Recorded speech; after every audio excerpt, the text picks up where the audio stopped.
gather close, friends. Because tonight I'm sharing a story that'll break your heart wide open and leave you wondering what you'd risk for love. A passion so dangerous it could have gotten them both hanged, yet so real it made every sunrise feel like a miracle. Deep in the untamed American West, where sagebrush whispers betrayal and every shadow might hide a rifle barrel, fate threw a general's daughter and an Apache war leader together at the edge of a sacred pool. It began with the smallest act of courage, one woman daring to slip away from her gilded cage, never knowing she was riding straight into the arms of the only man who could set her free. If this kind of story lights a fire in you, hit like right now and let me know in the comments. Where are you listening from under these same stars? The afternoon sun baked the high desert, where dust devils danced lazy circles through the sagebrush and twisted juniper. Far off, the Sangre de Cristo peaks stood watch like old warriors, their snowcaps stubborn against the brutal summer glare. Fort Sumner squatted ugly on the plain, a rough sprawl of adobe walls and timber barracks housing 300 hard-bitten soldiers and the unyielding command of General Rufus Vale. More than just a post, it was a challenge carved into the earth, a clenched fist shoved against the throat of a wild country that refused to kneel. Inside the general's big adobe house, the grandest building behind those walls, Vesper Quill stood at her bedroom window. Her fingertips pressed the hot glass like she could shove right through it and take flight. 23 years old, schooled at the best academies back east in Boston and Philadelphia, she carried the polished elegance every general's daughter was supposed to have. Golden hair pinned up in an elaborate twist, waist squeezed tight by whalebone corsets, skin shielded from the sun by wide-brimmed hats and lace parasols. But under all that silk and good manners, Vesper's heart pounded with a restless fire that scared her father half to death. "Miss Vesper, your father's expecting you for tea in half an hour." Isolde Fenn, her patient, long-suffering maid, spoke softly from the doorway, her voice full of quiet understanding. Vesper didn't turn. Beyond the fort's high walls, the land rolled on forever, broken only by mesas and deep canyons full of secrets she ached to chase. "Tell him I've got a headache." She'd used the same excuse yesterday, and the day before. A faint smile touched Isolde's lips. "I already did, miss. Twice." "You're a rotten liar, Isolde, but thanks for trying." "He's setting up another meeting," Isolde said, lowering her voice. "Colonel Sterling Voss's boy rode in from Washington this morning." The words landed heavy, like stones dropped in a still pond. Vesper caught her own tired reflection in the window glass. Another lineup of proper suitors, each one more unbearable than the last. Officers with waxed mustaches and dead eyes. Merchant sons who looked at her like a prize steer. Politicians' nephews who weighed every word like it was gold. "I'm not doing it," she whispered. "Not today." Isolde's silence said everything. An hour later, while her father poured brandy for his guests and spun yarns about battles won, Vesper slipped out the servant's door in a plain cotton dress and her brother's beat-up riding boots. Her mare waited in the private stable, a fine chestnut named Stella, white star blazing on her forehead, dark eyes holding a knowing look Vesper had never seen in any man. The guard at the side gate gave her a quick nod. Everybody knew the general's daughter liked her afternoon rides. What they didn't know was how far those rides took her, or that she'd found a spot where the whole noisy world dropped away and left only raw, heart-stopping beauty. She rode hard, wind ripping pins from her hair until golden strands flew wild across the desert. She followed a hidden trail she'd worn herself, through a tight red rock canyon, walls glowing gold in the late light, then up past whispering cottonwoods that spoke in a tongue older than any white man's. The waterfall appeared slow, like a secret being unwrapped. First the low rumble growing to thunder, Then the sudden cool kiss of mist on her skin. Finally, the sight. 30 feet of white water plunging off a stone lip into a pool so clear every stone on the bottom shone like treasure. This was her hiding place. She'd stumbled on it 6 months back during one of her wilder escapes and sworn nobody would ever know. Not Isolde. Not the officers' daughters who dragged her to their dull tea parties. Definitely not her father. She swung down, looped Stella's reins around a low branch where the mare could nibble sweet grass. The air tasted clean here, alive, free. Vesper kicked off her boots, paused only a heartbeat, then worked the buttons of her dress loose. No rules reached this far. No eyes to judge. The water wrapped around her like forgiveness, cold enough to steal her breath, perfect after the long, dusty day. She dove deep, opened her eyes, watched sunlight splinter and dance across the surface above her. When she broke through, she rolled onto her back and floated, staring up at endless blue sky, dreaming of a life that didn't end at fort walls or somebody else's marriage plans. She never felt the eyes on her.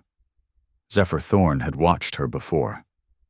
3 times now this white woman had come to his waterfall, the sacred place his mother carried him to as a boy, teaching him the old prayers under the falling water. He should have been furious at the trespass, should have chased her off or told the other Apache scouts who still ghosted these ridges despite the soldiers' iron grip on every foot of ground. But something held him back every time. He crouched high in the rocks, screened by juniper branches, silent as death. She moved through the pool with easy, unguarded grace, golden hair fanning out around her like liquid sunlight. Every other white woman he'd seen had been stiff, scared things, jumping at shadows, clutching skirts like armor. This one was different. Zephyr was 30, young for a war leader, but already a legend among his people. They called him Nashoba, Wolf, because he could slip through any country unseen, strike like lightning, then vanish like smoke. The Bluecoats had their own name, Ghost Hawk, the Apache they could never catch, never kill. He was beautiful the way desert hunters are, lean, hard muscle wrapped in deadly grace. Long black hair spilled past his shoulders, tied back with a rawhide thong. Sharp features carved with pride, a thin saber scar running from temple to jaw, a souvenir from a cavalry blade 2 summers back. Buckskin leggings, simple vest, high moccasins that let him run for days over country that would shred ordinary boots. A bone-handled knife rode his hip, razor sharp. A stolen rifle lay close by, its former owner long past needing it. He told himself he stayed to guard the hidden cave mouth behind the falls, a secret passage his people had used for generations. He told himself he was just being careful, watching a possible threat. But he knew he was lying. There was something about her that reached deep inside him, waking a part of his spirit that recognized hers, no matter the blood and history standing between them. It troubled him more than he cared to admit. She climbed onto a warm, flat rock, wrung water from her hair. Droplets caught the light, flashing tiny rainbows. She lifted her face to the sun, and Zephyr saw it then. The same fierce, bone-deep hunger for freedom that lived in his own chest. He should leave. Ride back to the high camp where his band waited for word of soldier movements. Forget this white woman ever existed. Instead, he shifted his weight. A small stone rattled loose and clicked against rock. The sound was tiny, barely a whisper, but Vesper's head snapped up. Her eyes swept the canyon walls, sharp and alert. Zephyr froze. Too late. Her gaze locked on his across 30 feet of empty air. Time stopped. Vesper's breath caught hard in her throat. She'd heard the stories, sure. Everyone at the fort whispered about the Apache warriors who still fought, striking fast, then melting into the mountains. She'd seen fear in soldiers' eyes when they limped back from patrol, seen them jump at nothing. But no tale prepared her for this. The man above her was magnificent. Sunlight bronzed his skin, carved the powerful lines of his body. But it was his face that pinned her. Fierce, proud, dark eyes holding every secret the desert night ever kept. They both should have moved. She should have screamed, snatched her dress, bolted for her horse. He should have faded back into the rocks, keeping the ghost invisibility that kept him alive in a land crawling with soldiers hunting his kind. Neither moved. "Don't be afraid," he said at last. His English carried a rough edge, deep as distant thunder. The words shattered the spell. Vesper lunged for her dress, yanking it over wet skin with trembling hands. Buttons slipped through shaking fingers as she backed toward Stella. "Stay back!" Zephyr came down the rocks, smooth as poured water, hands open, no threat in his stance, yet his presence seemed to fill the whole canyon. "I've been here 3 times when you came," he said quietly. "If I wanted to hurt you, you'd already be hurt." Something in his voice, calm, steady, made her pause. She looked at him then, not just an Apache warrior, but a man. Intelligence in those dark eyes, curiosity, and beneath it all, a loneliness that echoed the hollow ache inside her own chest. "You've been watching me. This is holy ground for my people. I come here to think." He took one careful step closer, hands still visible, no weapon drawn. "You're the general's daughter, Vesper Quill." Hearing her name in his mouth sent a strange shiver racing down her spine. "You know me?" "Everybody knows you." His gaze held hers. The pretty bird locked in the golden cage. "But you fly here sometimes. Why?" The question hit so straight she answered without thinking. "Because out here I can finally breathe. For a few hours I'm not somebody's daughter or somebody's future wife. I'm just me." Something flickered across his face. Recognition, understanding.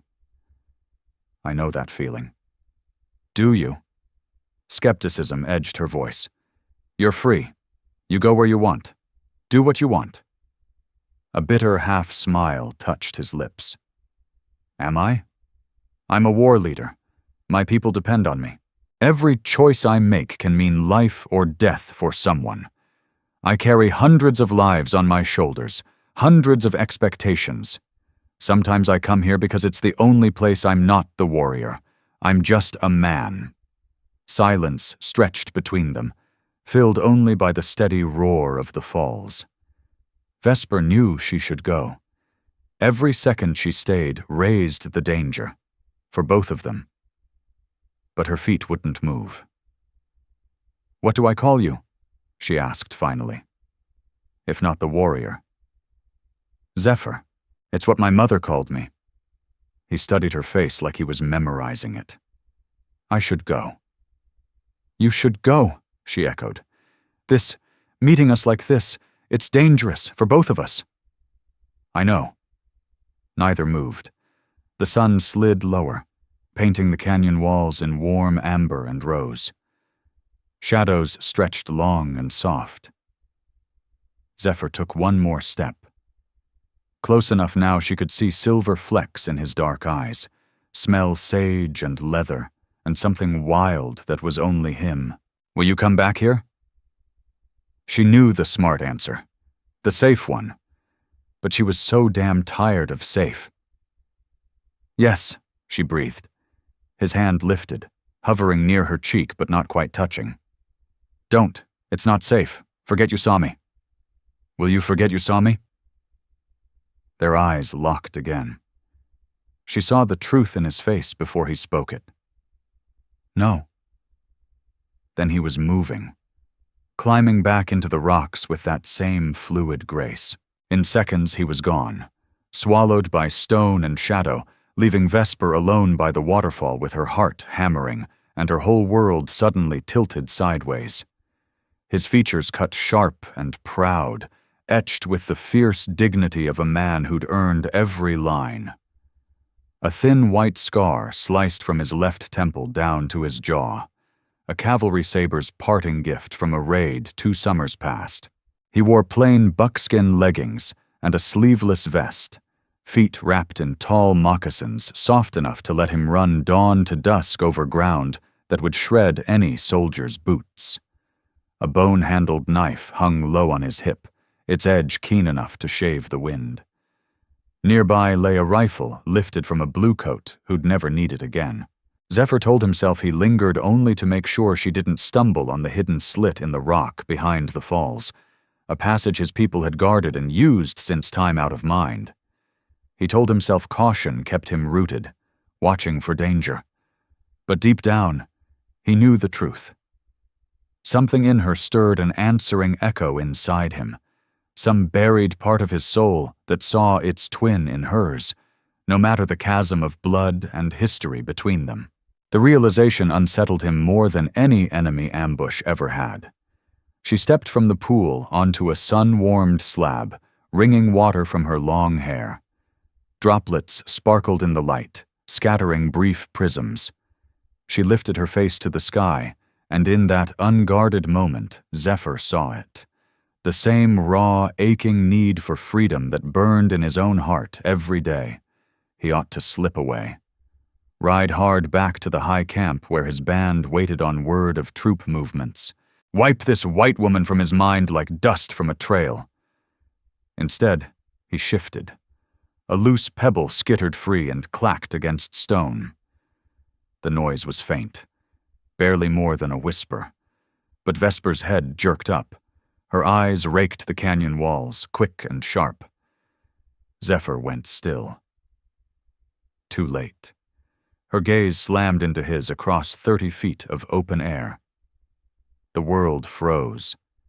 Vesper's breath snagged in her chest. She knew the tales. Everyone at the fort did.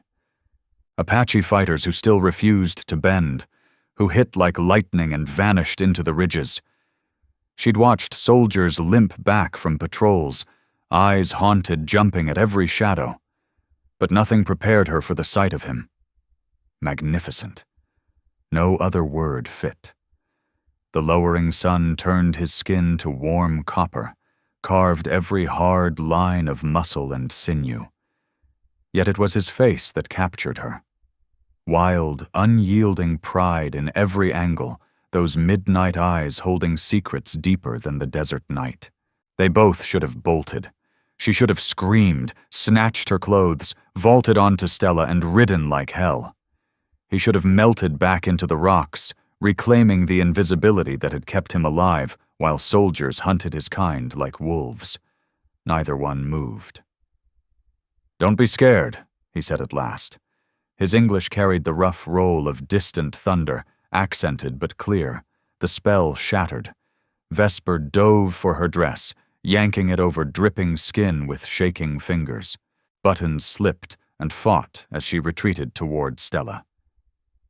"Stay away from me." Zephyr flowed down the rocks like water finding its way downhill, hands open, no threat in his stride, yet his sheer presence seemed to crowd the canyon. "I've been here 3 times you showed up," he said quietly.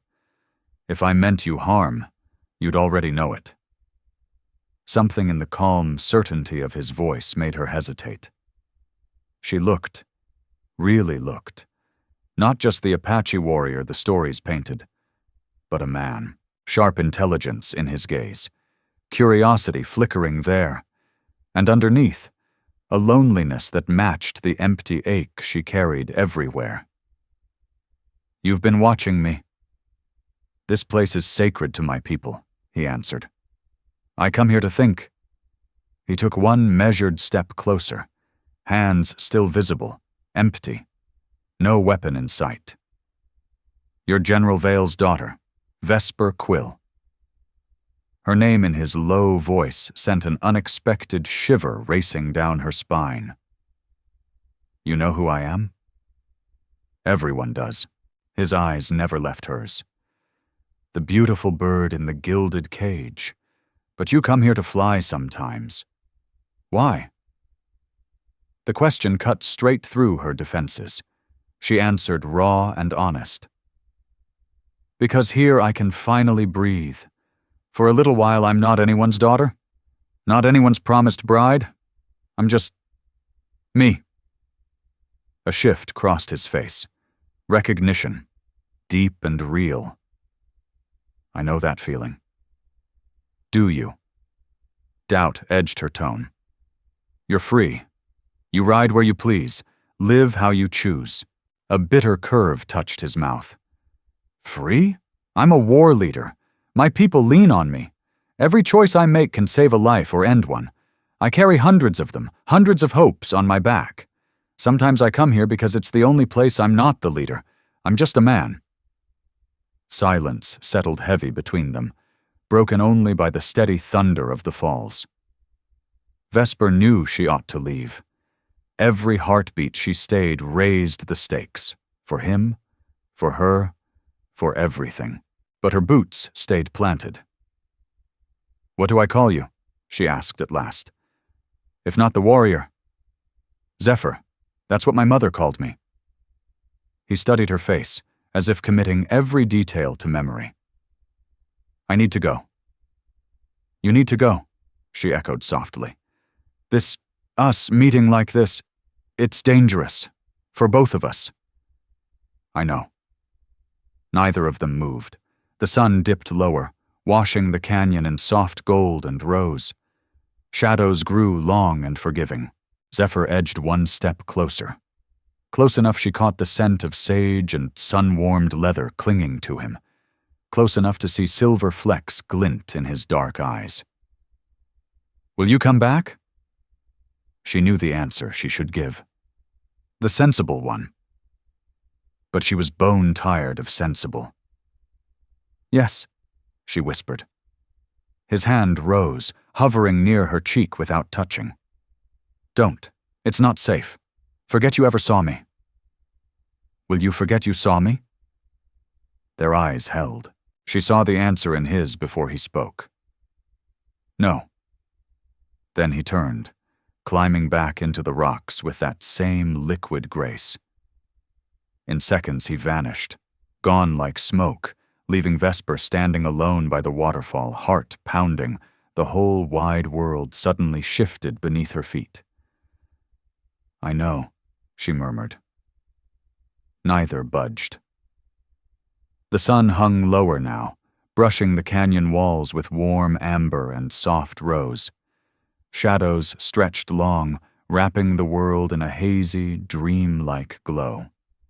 Zephyr eased forward one more step, close enough that Vesper could catch the faint silver glint in his dark eyes, breathe in the sharp scent of sage and sun-baked leather that clung to him like desert dust. Will you come back here? His voice dropped to a rough whisper, barely louder than the wind. Vesper knew the right answer, the one any sensible woman would give. But she was bone-weary of sensible, sick to death of living up to expectations. Yes, she breathed. His hand rose, hovering inches from her cheek, never quite touching. Don't, he said softly. It ain't safe. Forget you ever laid eyes on me. Will you forget you laid eyes on me? Their gazes locked again. She read the truth in his face before the word ever left his lips. No. Then he turned, flowing back up the rocks with that same smooth, liquid grace. Seconds later, he was gone, swallowed by stone and shadow, leaving Vesper standing alone beside the falls, heart slamming against her ribs, the whole damn world suddenly knocked off kilter. She rode back to the fort in a daze, hardly noticing the trail under Stella's hooves. By the time the sun bled red across the horizon, she slipped through the side gate. Isolde met her with a worried scolding, but Vesper took it with strange calm, almost patience. That night she lay flat in bed, staring at the rough plank ceiling, seeing only those dark eyes, fierce, yet unexpectedly gentle. She told herself she'd forget, swore she'd never set foot near that waterfall again. But even as the words formed in her mind, she knew they were lies. 4 long days crawled by. She sat through her father's stiff dinners, forced smiles at Colonel Sterling Voss's dull son, played the perfect, obedient daughter, like she'd rehearsed it 1,000 times. Yet every heartbeat, every breath tallied the hours until she could break free again.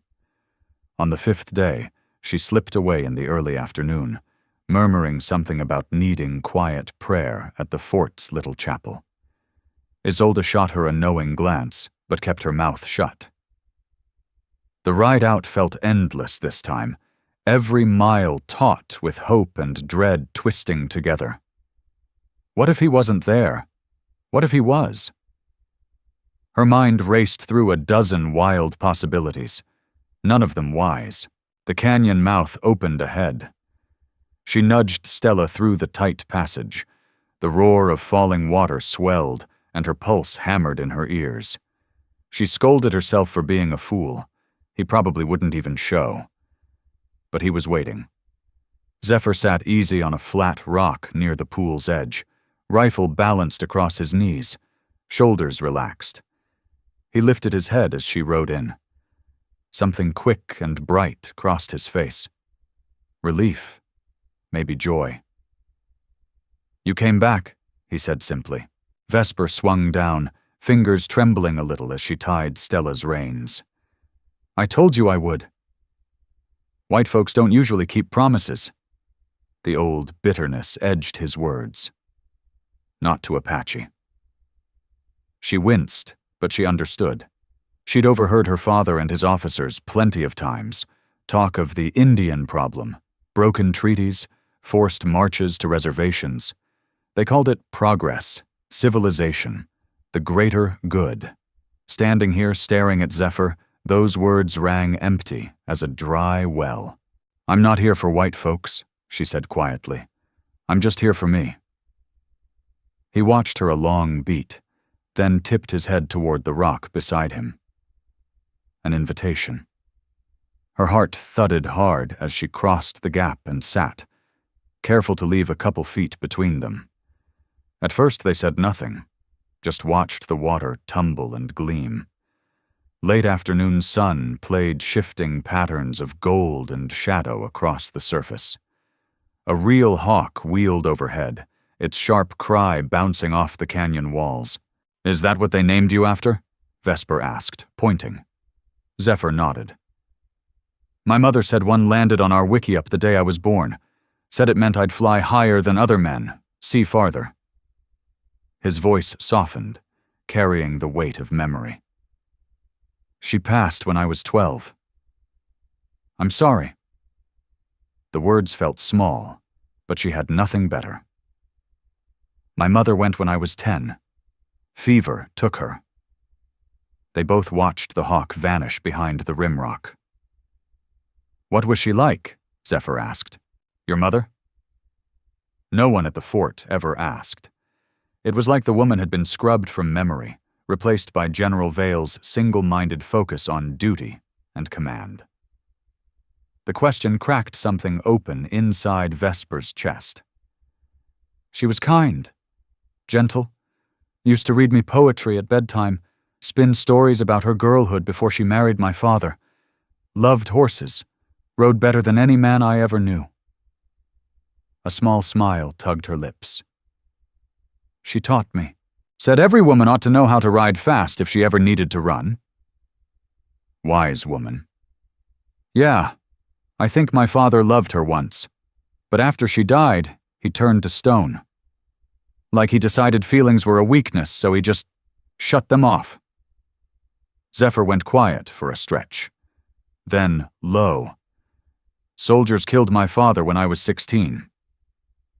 Bluecoats rode into our camp while the men were out hunting," Zephyr said, his voice low and steady. "They were chasing a war party that hit a homestead. We had no part in it, but that didn't matter to them." His jaw clenched tight. "My father stepped out to talk, Tried to show them we were peaceful, that we meant no harm. They shot him down anyway." The raw grief in his words squeezed Vesper's throat like a fist. She could barely breathe. "That day," he went on, turning to face her fully, eyes dark and unflinching, "that's when I became a warrior. When I finally understood no amount of peace would protect us. It was fight or die." He held her gaze. "Your father led that raid." The words landed heavy, like a rock dropped into calm water. Vesper felt the ground shift under her. "What?" she whispered. "General Rufus Vale. Back then he was a captain running a punishment expedition. He gave the order to open fire." Zephyr's tone stayed flat, matter of fact. "I was there. I saw him." Her hands went cold and numb. She pictured her father, distant, stern, always wrapped in duty, but still her father. She tried to square that image with a man who'd command soldiers to gun down unarmed people.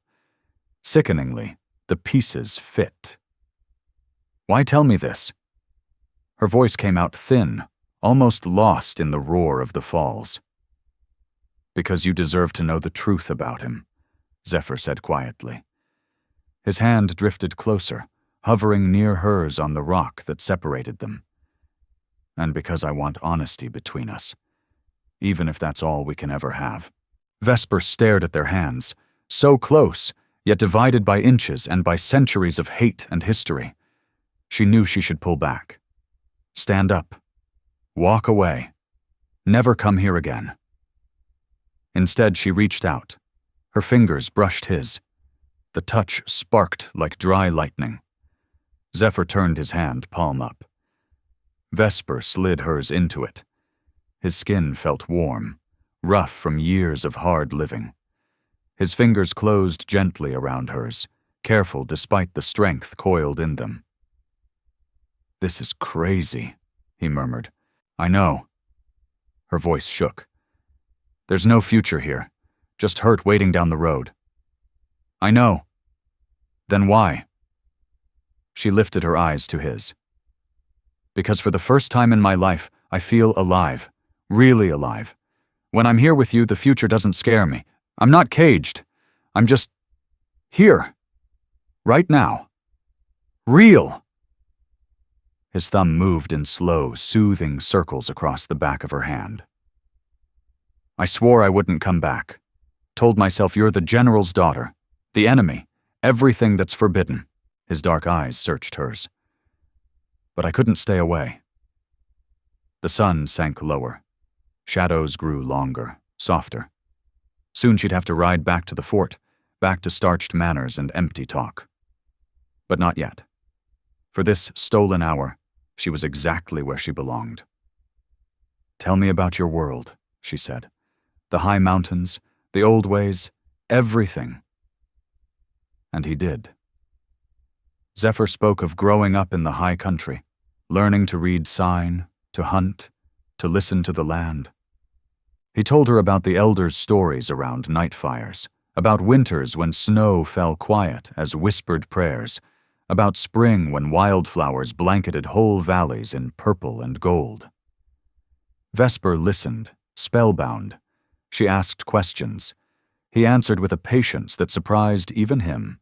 He found himself sharing things he'd never told another soul. His quiet doubts about the never-ending fight, his fear for what waited for his people, his aching hope for a peace that didn't mean giving up everything. In return, she opened up about the slow suffocation of fort life, the weight of expectations pressing down like iron. She confessed how she'd hidden novels and poetry under her mattress, reading by candlelight because her father called them improper. She admitted her dread of turning into one of those officers' wives, sharp-tongued women who sipped tea, traded gossip, and quietly withered from boredom.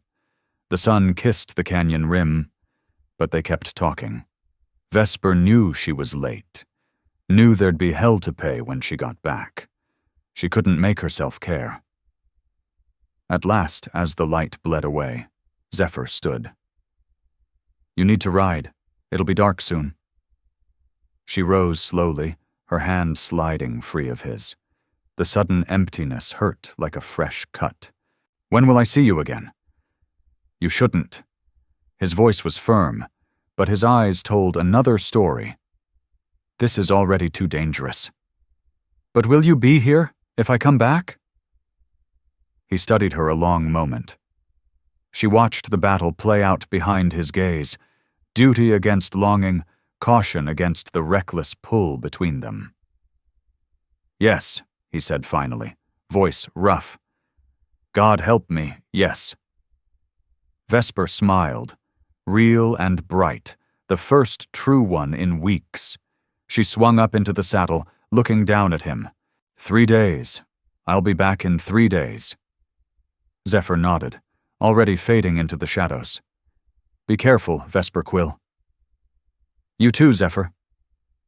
She turned Stella and rode out without glancing back. If she had, she might never have found the strength to leave. Behind her, Zephyr stood rooted until horse and rider vanished around the bend. Something long buried stirred deep in his chest. Hope. Dangerous. Foolish. But alive. Dangerous. Foolish. But unstoppable hope. The fort buzzed like a kicked hornet's nest when Vesper slipped back inside. Torches flared in the courtyard, soldiers hustling with grim purpose. Her stomach dropped when she spotted her father on the mansion steps. His face looked carved from granite, eyes cold as winter steel. "Where the hell have you been?" General Rufus Vale's voice cut sharp enough to freeze a river. Vesper slid down from Stella, forcing her tone steady. "Just riding, Father. I lost track of time. 6 hours out in open country." He came down the steps, slow, each bootfall heavy and deliberate. "There was trouble today. Supply wagon hit 15 miles out. 3 men dead." The words slammed into her like a fist to the gut. She thought of Zephyr, his gentle touch, that quiet voice, and tried to picture those same hands raised against soldiers. Disturbingly, the image fit, just as she was starting to see this endless war for what it was. No clear heroes, no villains, just people on both sides fighting tooth and nail to survive.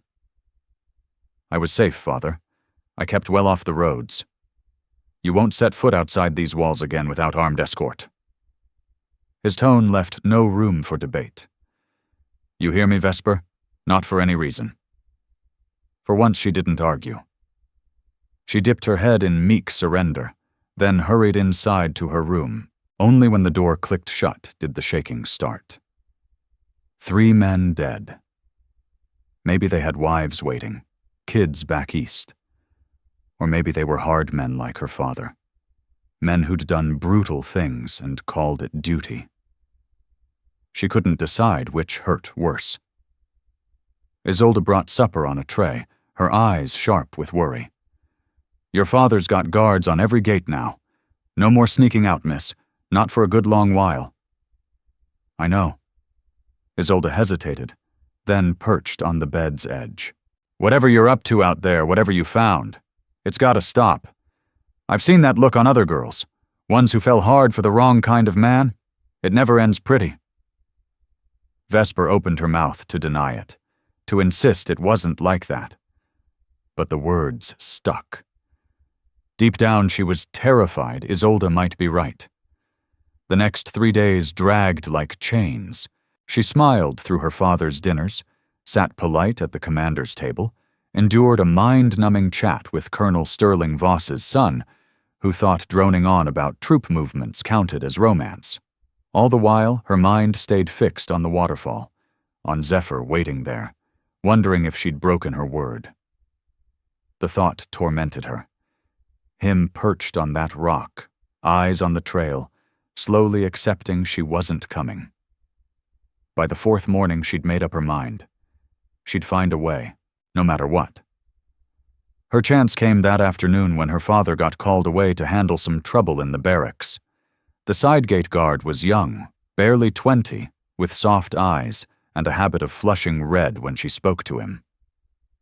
Private Reed, Vesper said, flashing her sweetest smile. I need to ask a favor. He straightened like a recruit at inspection. Anything, Miss Quill. I left my mother's locket at the chapel yesterday.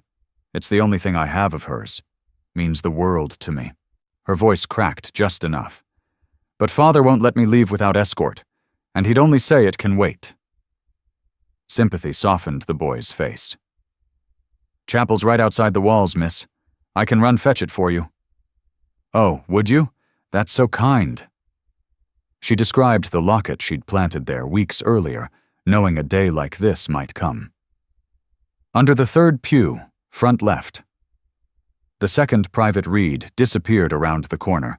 Vesper moved fast. She'd saddled Stella that morning under the pretense of brushing her down.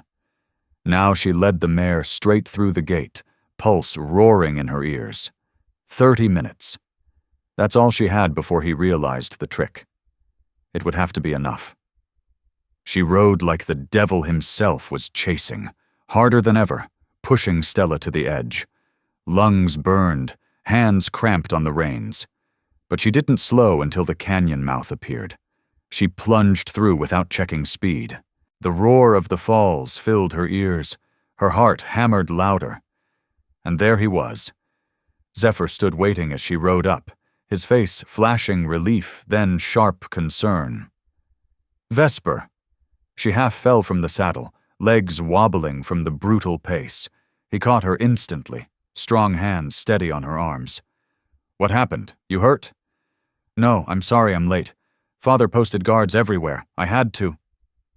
Breath sawed in and out. She couldn't finish. Zephyr guided her to the familiar flat rock and eased her down. He dropped to one knee in front of her, hands still gentle on her arms, eyes scanning her face.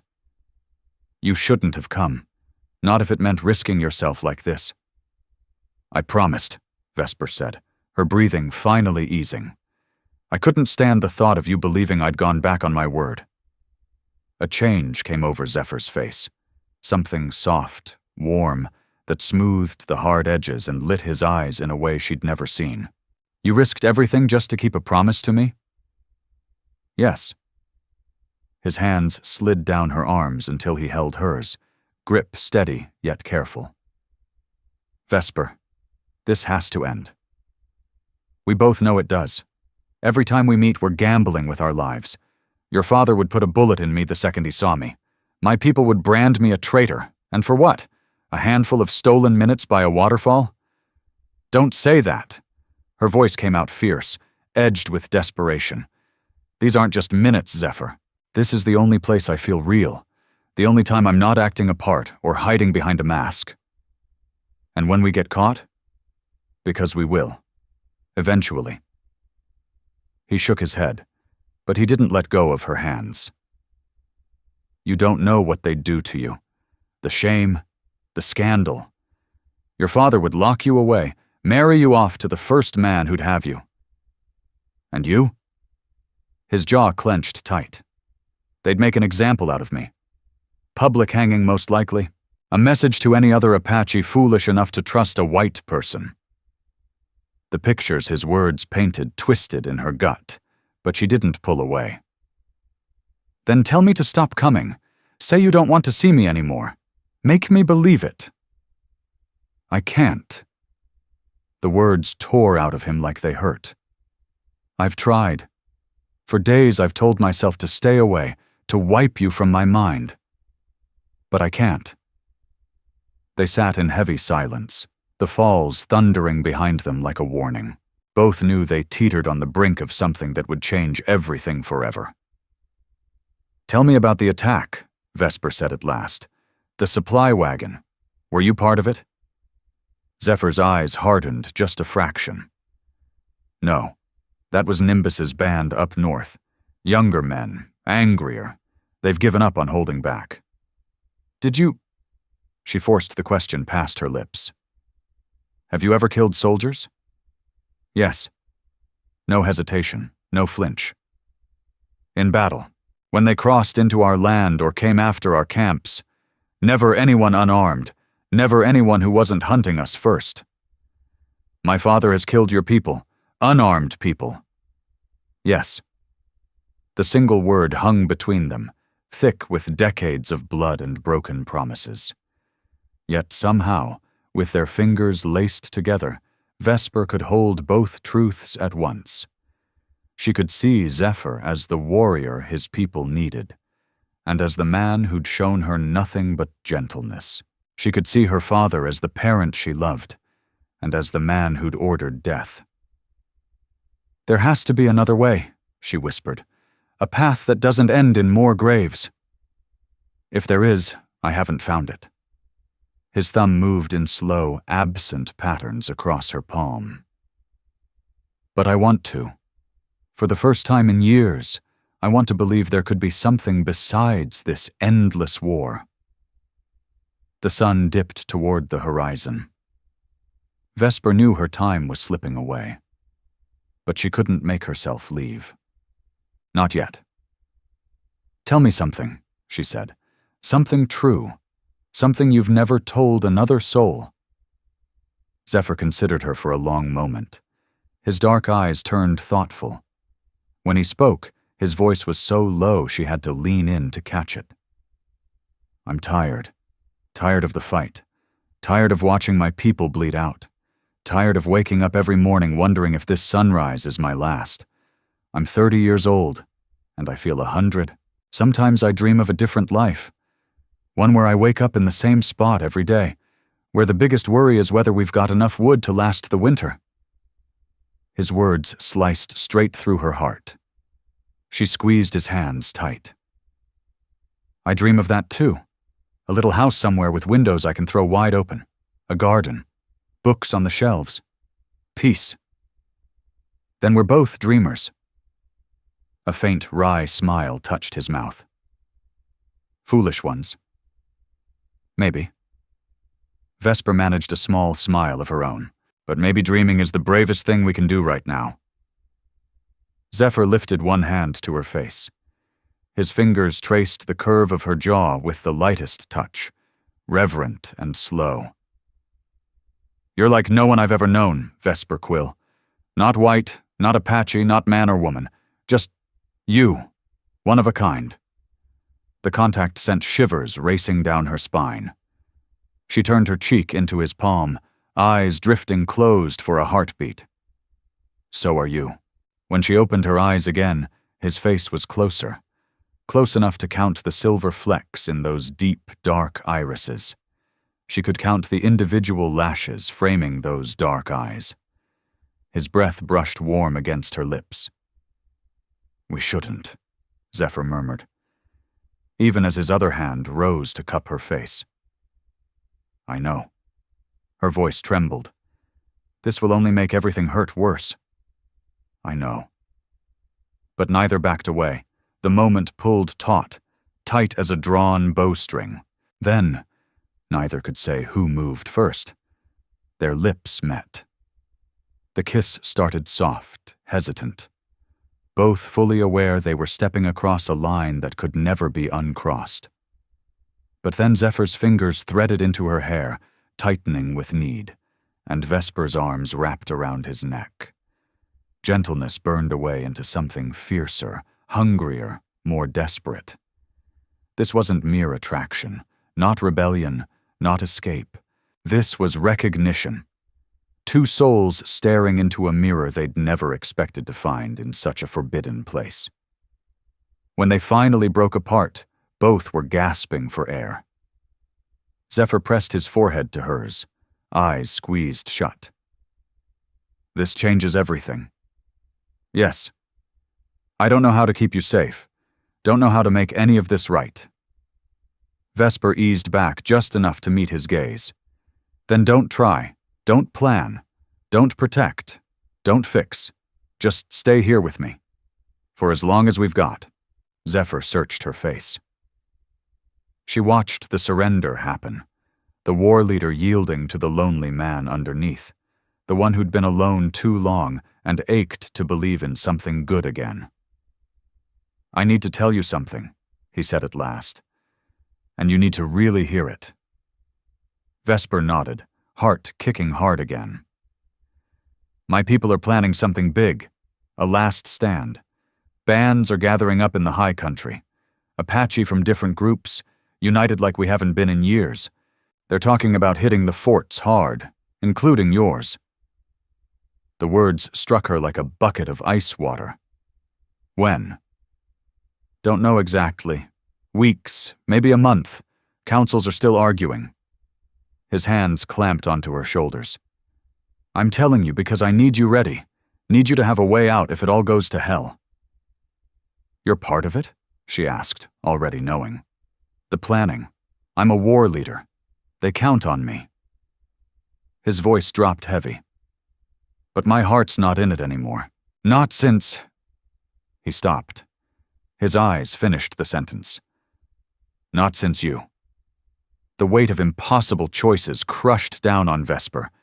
If she ran to her father with this, she could save soldiers' lives, men she knew, men who'd been kind.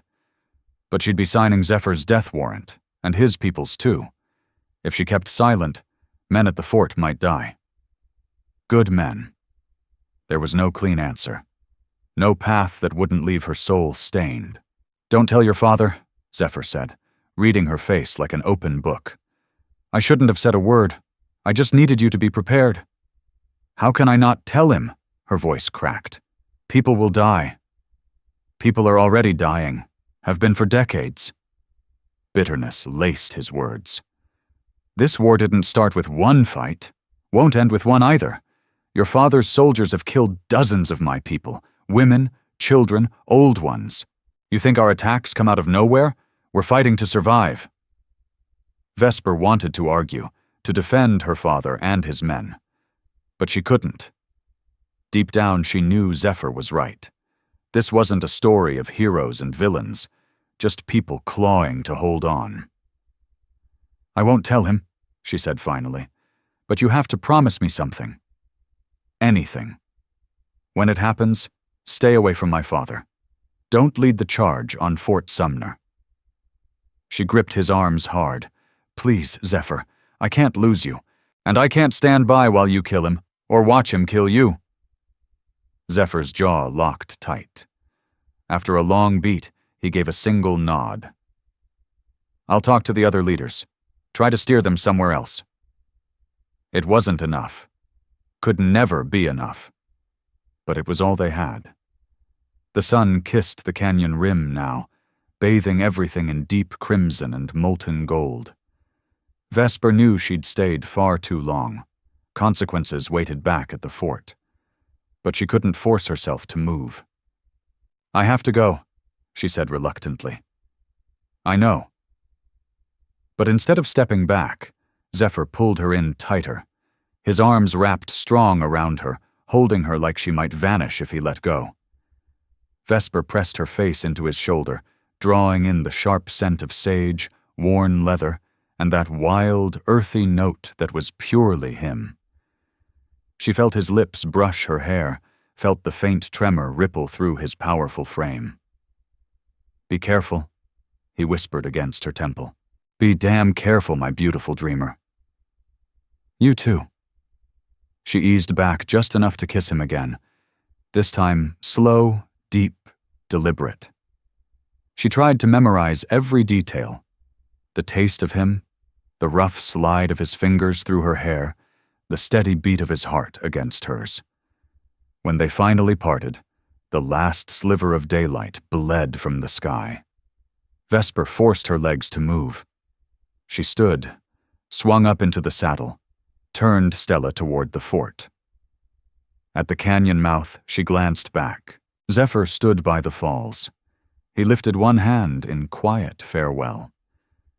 The dying light turned him into a dark silhouette, a ghost, a dream she might wake from any second. But she knew he was real, knew everything between them was real, no matter how impossible the world insisted otherwise. She rode home to whatever punishment waited. Her lips still tingled from his kiss, her heart pounding with a fierce, terrifying hope. The fallout hit hard. General Rufus Vale locked Vesper in her room for a full week, a guard posted outside her door day and night. Colonel Sterling Voss's son received a polite note that Miss Quill was indisposed. Gossip swept the fort like wildfire. Some claimed the general's daughter had fallen ill. Others whispered darker tales. Vesper bore it all with a strange calm. Let them talk. Let them speculate.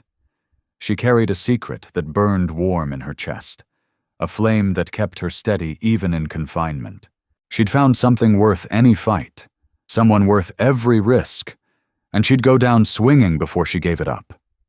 3 long weeks passed. Vesper stayed caged inside the fort's walls, watching the world roll on from her window.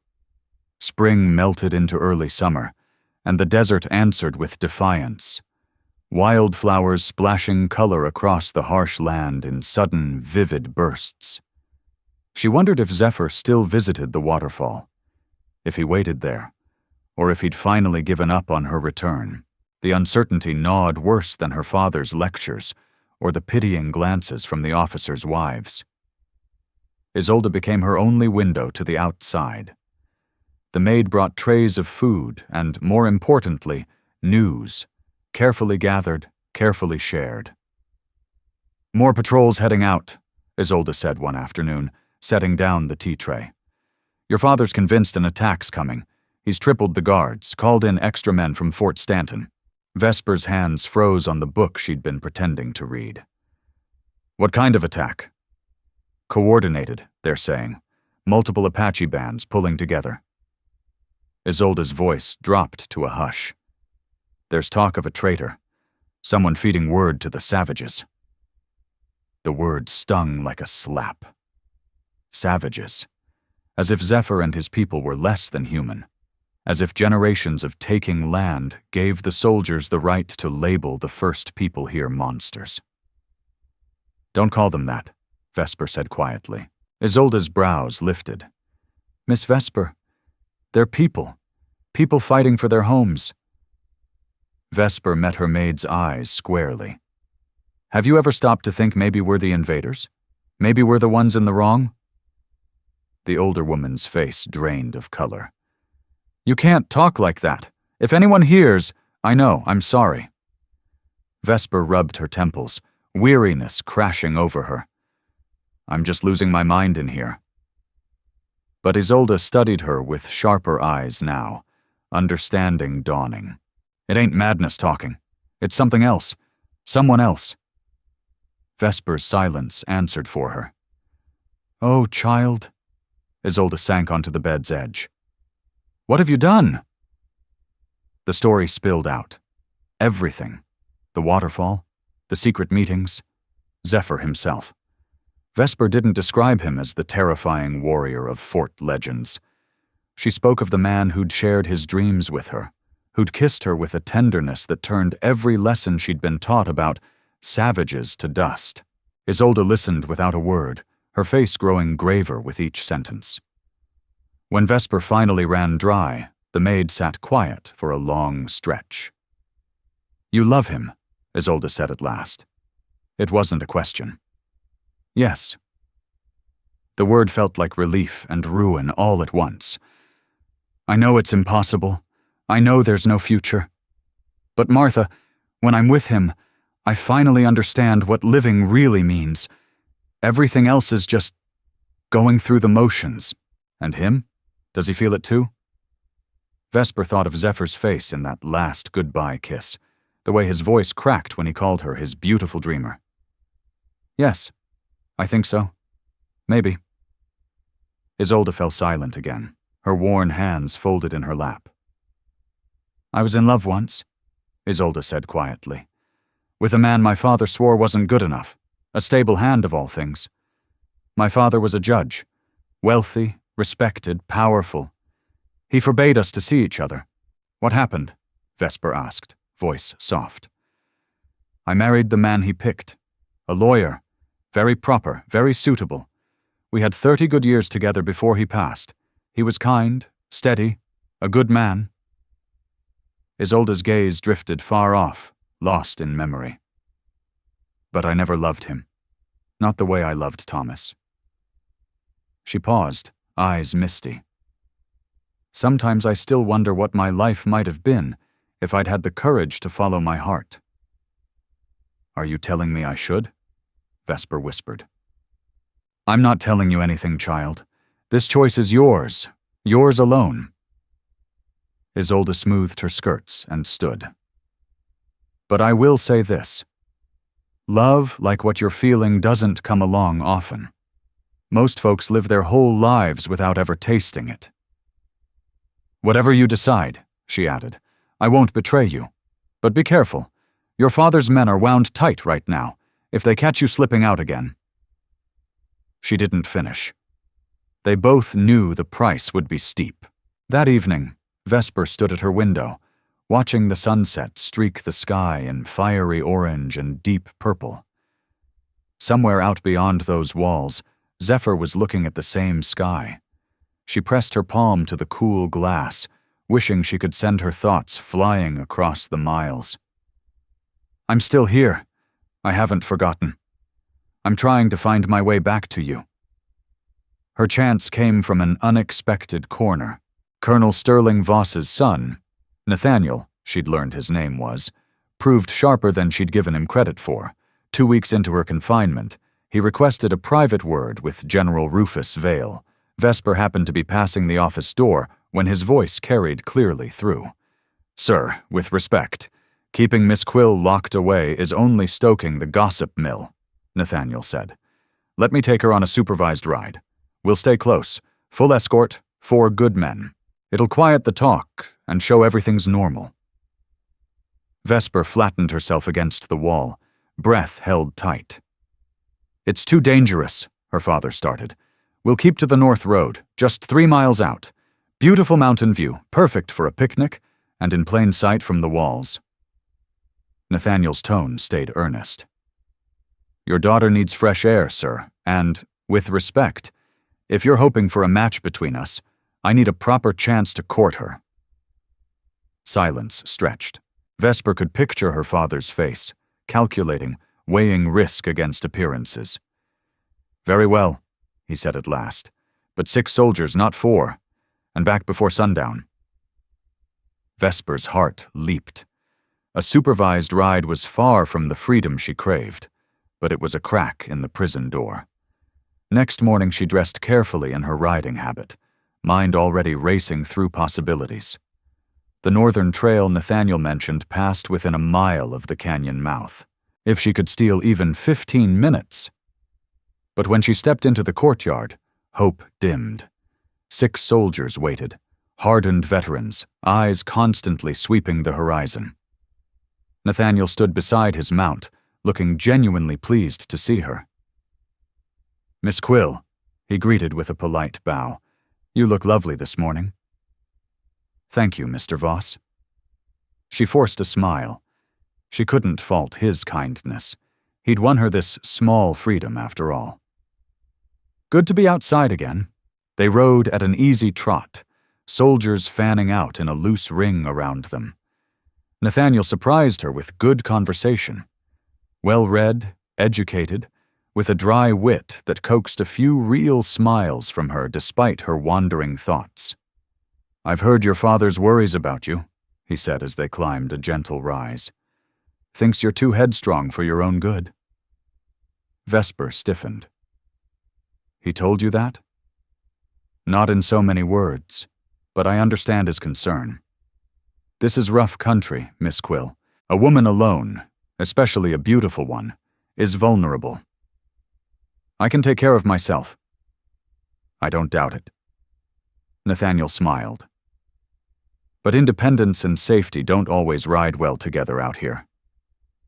They reached the lookout he'd described, a flat mesa with a sweeping view of the Sangre de Cristo peaks.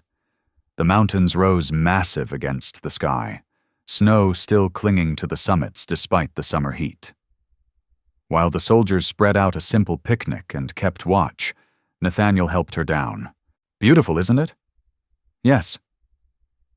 But Vesper wasn't looking at the mountains.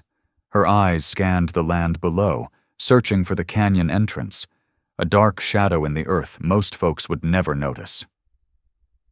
"You seem distracted," Nathaniel said gently. Forgive me." Vesper managed a quick smile.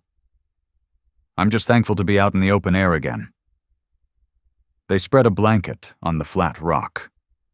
Nathaniel poured wine with the smooth grace of someone raised in fine parlors back east. He talked about Washington life, his plans ahead, the Army's work bringing civilization to the territories. Vesper gave the expected replies, polite nods, soft agreements, while her mind raced miles away. The soldiers lounged easy, sure of themselves. To them, this was routine escort duty, nothing more. The open mesa gave clear views in every direction, no place for an ambush. But that same openness meant no chance to slip off unseen. She was weighing excuses, maybe claimed she needed a moment's privacy for a lady's necessity, when one soldier's sharp voice cracked the air. "Movement in the rocks, southwest quadrant." In a heartbeat, all 6 men had rifles up. Nathaniel yanked Vesper behind him, his revolver materializing like it had always been there. "Get the lady mounted, now!" "Wait." Vesper strained to see past the soldiers, heart slamming against her ribs. It might be nothing. But it wasn't nothing. 3 Apache warriors stepped out from the boulders below, hands lifted in what could have been peace, or could have been taunting. They were too distant to make out faces, but Vesper searched desperately for Zephyr's tall, unmistakable frame and proud carriage. "Hold fire," Nathaniel ordered, though his pistol stayed locked on them. "They're not charging." "Yet," one soldier muttered under his breath. The warriors stood motionless, watching the group on the mesa. Then, slow and deliberate, they melted back into the rocks and disappeared like smoke. "We're pulling out," Nathaniel said, voice hard. "Right now." The ride back felt endless. Every rider braced for arrows that never came. When the fort gates finally loomed ahead, Vesper felt a strange mix. Relief that nothing had happened, disappointment that she'd come no closer to Zephyr. That night in bed, she replayed the moment over and over. Had one of those warriors been him? Had he spotted her, recognized her even from that distance? Or was he somewhere else, convinced she'd given up on him forever? The not knowing ate at her like slow poison. 3 days later, Isolde brought news that turned everything upside down. "There was trouble last night," she whispered while helping Vesper dress. "A sentry on the east wall got knocked cold. When he came to, he said an Apache did it, but left him breathing. Left something else, too." Vesper's fingers froze on her buttons. "What kind of something?" Isolde reached into her apron pocket and drew out a small object wrapped in soft leather. "This." He said it was resting on his chest when he woke. "The captain took it, but I got a look first." She unfolded the hide to reveal a small carved bird. A hawk, wings spread wide in flight. The detail was breathtaking. Every feather etched with patient care, the wood polished smooth. Vesper's breath caught sharp in her throat. She reached out, then pulled back. "Why show me this?" "Because the bottom has a word carved into it." Isolde met her eyes. "Quill." Vesper took the carving with trembling fingers. Sure enough, her family name, scratched in careful letters. But there was more. A row of notches along one wing, 7 deep cuts, then 3 shallow ones. 7 days, 3 hours. Was Zephyr telling her when to meet? "Your father has it now," Isolde went on. "He thinks it's some kind of threat. He's doubling the guards again, locking down all movement after dark." 7 days from when?" Vesper asked urgently. "When did this happen?" 2 nights back." 5 days then. 5 days to figure out how to slip past a fortress on highest alert and reach the waterfall. It seemed impossible. Vesper stared at the tiny hawk, thumb tracing its smooth wings. Zephyr had risked everything to send this. Knocked out a sentry, crept inside the walls. If they'd caught him, he'd be dead by now. He'd staked his life for her. Could she do any less? I need your help, she told Isolde quietly. I know. The older woman's face was weary but resolute. Tell me what you need. The plan was straightforward, which made it probably foolish, but Vesper had run out of better ideas. On the 5th night, she complained of a pounding headache and retired early. Isolde helped her into bed, fussing loudly enough for any guard peeking through the half-open door to hear. Once full dark settled, the maid brought a sleeping draught. Really just harmless herb tea in a cup. Drink this, Miss Quill, Isolde said, voice carrying. It'll help you rest. Vesper drank it down, then lay back. Isolde snuffed the candles and left, closing the door behind her. Outside, the young guard, Private Harlan, had been on post since before sundown, and would stay until midnight. Vesper waited a full hour, lying still, breathing slow and deep like someone asleep.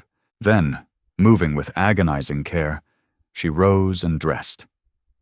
Not in her riding habit, but a plain cotton dress and her brother's worn boots. She braided her hair tight and plain, wrapped a dark shawl over her shoulders. The window was her only way out. It opened onto the mansion's side garden, pressed right up against the fort's high wall, 15 feet of adobe and stone, impossible to scale without help. But Vesper had help. Or rather, she'd made her own. Over the last 3 days, she'd pilfered rope from the supply shed during her closely watched walks, stashing it piece by piece under loose floorboards in her room. Now she knotted the sections together, using the sailor's knots her mother had taught her long ago, strong, reliable hitches meant to hold under real strain. She'd oiled the window hinges with butter swiped from dinner trays. It swung open without a sound. Vesper tied one end to the heavy bed frame and dropped the rest into the darkness below. She was halfway out, legs dangling, when voices drifted up from the garden. Strange rustling over by the roses. Better check it. Vesper froze, heart slamming so hard she thought it might crack ribs. The rope swung gently under her weight. Climb back up, and the line would be found. Keep going, and she might be spotted. She kept going. The rope scorched her palms as she slid down faster than was safe. 6 feet from the ground, her grip failed. She dropped, hitting hard enough to drive the air from her lungs. Stars burst across her vision. Vesper forced herself up, ignoring the sharp fire in her ankle. The garden was small but thick with plants. Some cover, at least. She crouched low and duck-walked between rose bushes, thorns snagging her dress and scraping skin. A lantern bobbed at the garden gate. Vesper flattened against the wall, shrinking into shadow. The light swept past once, twice. Nothing here. Probably a stray cat. The voices drifted away. Vesper didn't breathe until they were gone. She crept along the wall until she found the spot Isolde had described. A rusted drainage grate, loose enough to pry. It was narrow, barely shoulder wide, and emptied into the fort's waste ditch on the far side. The stench hit like a punch. Vesper didn't hesitate. She shoved through, scraping arms and shoulders raw in her rush, then dropped into the shallow, foul ditch beyond. She was out. The night air tasted clean, sharp, free. Vesper scrambled up the bank and paused to get her bearings. The moon rode high and bright. Too bright. Anyone glancing her way would see her plain as day. She ran anyway, staying low, darting from sage clump to rock outcrop to shadow, moving like a ghost across the open ground. Her heart hammered so fiercely she feared it would give out. The canyon mouth loomed ahead. She pushed harder, ankle screaming with every step. She was limping badly now, pain shooting up her leg like hot nails. It didn't matter. Nothing mattered except reaching the falls. Except reaching him. The canyon walls rose around her, familiar and almost comforting. The roar of water grew louder. She rounded the last bend and stopped short, breath ragged. He was there. Zephyr stood by the pool, head turned toward the sound of her approach. When he saw her, disheveled, limping, wild-eyed, his face shifted, shock melting into joy, then flooding with worry. "Vesper?" She ran to him. He caught her as her legs buckled, arms closing around her like a fortress. Vesper buried her face in his shoulder, body shaking with exhaustion, relief, and something vast she couldn't name. "I'm here," she gasped. "I got your message. I'm here." Zephyr held her so tight she could hardly draw breath. His face pressed into her hair. "I didn't think you'd make it. I hoped, but I didn't dare believe. I'm here." She pulled back enough to cradle his face in her hands. "And I'm not going back. Not ever." His eyes searched hers. She saw the instant understanding hit. "Vesper, what are you saying?" "I can't go back. Won't." The words poured out. "I'll run with you. Live in the mountains. Learn your ways. I'll do whatever it takes. Just, please don't send me away. Your father will never accept this. My people won't either." His voice cracked. "I know what I'm giving up. My family, my home, everything I've ever known." Her own voice broke. "But I also know what I'm choosing. You, us. A chance at real freedom, a real life." Zephyr cupped her face, thumbs brushing away tears she hadn't felt falling. "Do you understand what you're asking? Life with my people is hard.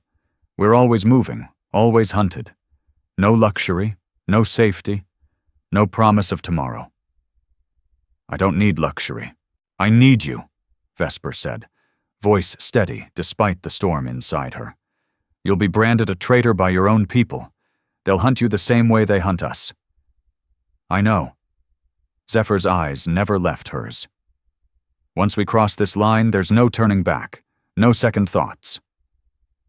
"I know." She pressed her forehead to his, breathing him in. "I've been a prisoner my whole life, Zephyr. A pretty comfortable one, sure, but still caged. You showed me what real freedom feels like. How could I ever crawl back into that cage?" Zephyr went quiet for a long beat. His eyes closed. When he spoke again, his voice scraped rough with raw emotion. "I love you." The words came out like they'd been torn free. "I fought it, tried like hell to bury it. But I love you, Vesper Quill. I think I have since the first second I saw you in this water." The confession unlocked something deep in her chest, something that had been waiting years to break loose. "I love you too," her voice cracked. "So much it scares me to death." Zephyr kissed her then, deep, fierce, pouring every ounce of pent-up desperation and fragile hope into it. When they finally pulled apart, both were shaking. "We have to move," he said urgently. "Your father will know you're gone by dawn. They'll sweep the canyon. They know about this place from old scouts. We need to be deep in the mountains before first light. I'm ready. You've got nothing. No supplies, no proper gear. I've got you." She managed a trembling smile. "We'll figure the rest out." Zephyr studied her face, memorizing every line like it might be the last time. Then he gave a sharp nod. "All right, we ride now, fast. Can you sit a horse? Your ankle, twisted at climbing the wall, but I can manage." His jaw tightened. "I'll wrap it proper when we stop. Come on." He led her to where two horses waited in the shadows, his own sturdy mount and a smaller, sure-footed mare he'd clearly brought for her. Vesper mounted awkwardly, ankle throbbing in protest. Zephyr swung up with that effortless grace she'd come to recognize. "Stay close," he said. "If I tell you to run, you run. No questions, no hesitation." "I understand." They rode out of the canyon and into the night, pushing north toward the high mountains. Behind them, the fort slept on, unaware of what it had lost. A daughter, a prisoner, gone into wild, dangerous, utterly free country. Vesper didn't look back. They rode through the dark hours, climbing steadily into rougher ground with every mile. Zephyr set a brutal pace, stopping only once to tear strips from his own shirt and bind her swollen ankle. His hands moved gentle but sure. When he finished, he pressed a quick kiss to her forehead. "Can you keep going?" "Yes." Every muscle screamed, but she refused to complain. She'd chosen this. She'd see it through. By the time the first gray light touched the eastern horizon, they were high in the mountains, surrounded by thick pines that smelled of resin and untouched wilderness. Zephyr finally slowed, guiding them off the trail into a narrow, rock-walled defile hidden by scrub and boulders. "We'll rest here a few hours," he said low. "It's defensible, high enough to spot anyone coming." Vesper dismounted carefully, legs trembling from exhaustion. She stumbled. Zephyr caught her instantly, taking her weight without effort. "Easy. You did good. Better than most soldiers could have managed." "Where are we headed?" "My band's summer camp. Another 2 days' ride deeper into the high country." He helped her settle on a fallen log, then checked the horses. "But we can't go straight. Your father will send trackers, probably Apache scouts working for the fort. We need to lay a false trail first." Vesper watched him work, admiring the quiet efficiency in every move, the way he seemed to melt into the landscape itself. In the growing dawn, she noticed details she'd missed before. Faint scars crisscrossing his back, visible through the gaps in his vest. The way his long hair caught the first breeze. The coiled, lean power in every line of him. This was real. She'd done it. Broken free from her father, the fort, the life she'd known. She should have been terrified, second-guessing every step, wondering if she'd thrown everything away. Instead, she felt lighter than she had in years. "You hungry?" Zephyr pulled dried meat and a dense, dark cake from his pack. "Not much, but it'll keep you going." They ate in comfortable quiet, watching the sunrise paint the peaks in soft rose and gold. Vesper tried the meat cautiously, tough but rich with flavor. The berry-packed cake tasted sweet and surprisingly good. "What do you call this?" she asked, holding up a piece. "Pemmican. Buffalo meat, fat, dried berries. Keeps for months without spoiling." Zephyr gave a small smile. "You'll be eating plenty of it." "I don't mind." She took another bite to prove it. "Zephyr, when we reach your people, will they accept me?" His smile faded. "Honestly, I don't know." "Some will be furious I brought a white woman into camp," Zephyr said plainly. "Others will watch, curious, waiting to see what you're made of. But understand this, Vesper, you can't be the general's daughter anymore. You'll have to prove yourself. You'll work hard, learn our ways, show you're all in." "I'm committed," she answered without hesitation. "I know you mean it right now." He shifted to sit beside her on the log. "But saying it's one thing, living it day after day is another. There are women in my band who've lost husbands, sons, daughters to soldiers. When they look at you, they'll see the enemy. You'll need patience, more than you think." "I'll have it." Vesper reached for his hand, lacing their fingers tight. "Teach me. Your language, your customs, everything. I want to know your world." Zephyr lifted their joined hands and pressed a slow kiss to her knuckles. "You're either the bravest woman I've ever met, or the most foolish. Probably both." They rested for 3 hours, trading watch while the other slept fitfully. When they mounted up again, the sun blazed high and unforgiving. Zephyr led them on a twisting trail through the mountains, doubling back, crossing shallow streams, anything to throw off trackers. Twice they caught distant voices drifting on the wind, search parties most likely. Each time he steered them deeper into wilder country, picking routes that looked impossible for horses, but which he navigated with quiet confidence. On the second day, they stopped at a small, crystal-clear lake, where fish flashed silver beneath the surface. Zephyr filled their waterskins while Vesper splashed water on her face and tried to finger-comb the wild tangles from her hair. Here. He pulled a brush made from stiff plant fibers from his pack. Let me. Vesper sat still as he worked the knots free with surprising tenderness. His fingers moving through her hair felt more intimate than any kiss. Quiet, domestic, real in a way nothing else had been. I'm braiding it Apache style, he said. Better for riding. Keeps it out of your face. His hands moved with practiced ease, dividing strands, weaving them into an intricate pattern. When he finished, Vesper reached up, touching the tight braid in wonder. It felt secure, practical, ready for hard days ahead. Thank you. You'll need real clothes soon? Zephyr eyed her torn dress critically. And moccasins. Those boots won't hold up in the high country. I don't care what I wear. You will when winter hits. He glanced north. Snow gets deeper than a man's height up there. But we'll teach you. My aunt's good with hides and weaving. She'll help. Vesper caught the easy way, he said. We'll teach you, folding her into the future like it was already decided. The simple assumption warmed her more than the sun ever could.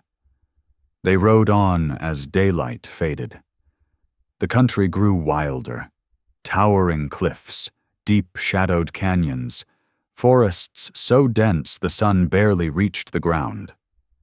Vesper spotted deer watching from the underbrush, heard eagles scream overhead. As night closed in, they made camp in a shallow cave halfway up a cliff face.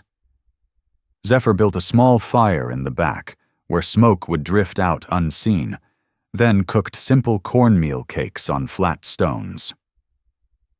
Tomorrow we reach my people, he said, handing her a warm cake. I need to prepare you for what's coming. Vesper set her food aside and gave him her full attention. My band's small, maybe 40 souls, counting the children. We follow the seasons, trailing game, staying ahead of soldiers. Life's simple, but it's hard. Everyone pulls their weight. He chose his words carefully. The women will teach you. Cooking our way, working hides, gathering plants. You'll have to learn fast. And Vesper, don't take offense if they test you at first. They might give you the toughest jobs, the most tedious work. It's how they'll know you're serious. I understand. There's one more thing. His eyes met hers steadily. I'm not just any warrior. I'm a war leader. People look to me for guidance, for protection. If I bring you in as my woman, they'll expect us to be bound the right way. Our way. Vesper's heart picked up speed. You mean, married? Something like it. We call it a joining ceremony. Simple. We exchange gifts before the elders, speak our intentions, and then we're bound. He took her hand again. I'm not asking you to decide tonight. Meet my people first. See what you're really stepping into. But know this. I'm serious about us. I don't plan on letting you go. The fierce certainty in his voice sent a shiver through her. Not fear, but something warmer, deeper. I don't plan on being let go. Zephyr drew her close. They sat by the small fire, his arms wrapped around her from behind. Vesper leaned back against his chest, feeling the steady thump of his heart. Tell me about your aunt, she said quietly. And the others. Help me know them before I meet them. So he did. Zephyr spoke of his Aunt Quill, the woman who'd stepped in to raise him after his mother passed. Sharp-tongued and fierce as a cornered cougar, but fair in her judgments. He told her about his cousin Vex, a young warrior full of fire and more courage than good sense. And about Lark, a 7-year-old girl who'd lost both parents in a raid, now carried by the whole band like she belonged to everyone. Vesper listened, letting the words paint faces and lives in her mind. These weren't the nameless, faceless savages from Fort stories. They were real people, complicated, scarred, held together by love, loyalty, and the fierce drive to survive in a world that wanted them erased. "I'm afraid," she admitted at last. "Not exactly of your people, but of letting them down. Of letting you down." "Then we'll be afraid together." Zephyr turned her gently to face him. "Because I'm scared too. Scared that bringing you to my band puts every one of them in danger. Scared your father will track you down and kill anyone who sheltered you. Scared I'm being selfish, putting my heart ahead of their safety." "Do you regret it?" "No." The answer came fast and sure. "I should, but I don't." "Is that wrong?" Vesper thought of her father, of Isolde, of the life she'd walked away from. She should have felt guilt, regret, grief for what she'd lost. Instead, all she felt was a wild, blazing relief, and joy so fierce it almost hurt. "If it is, then we're both wrong," she said, "and I don't care." That night they made love for the first time, on a blanket spread across the cave floor while the small fire threw dancing shadows on the stone walls. It was tender one moment, fierce the next, both of them fully aware they were claiming each other in a way deeper than words or promises could ever reach. Afterward, Vesper lay curled in Zephyr's arms, cool night air brushing her skin, distant night birds calling through the dark. "I never thought I could feel like this," she whispered. "This free, this real." "You are real."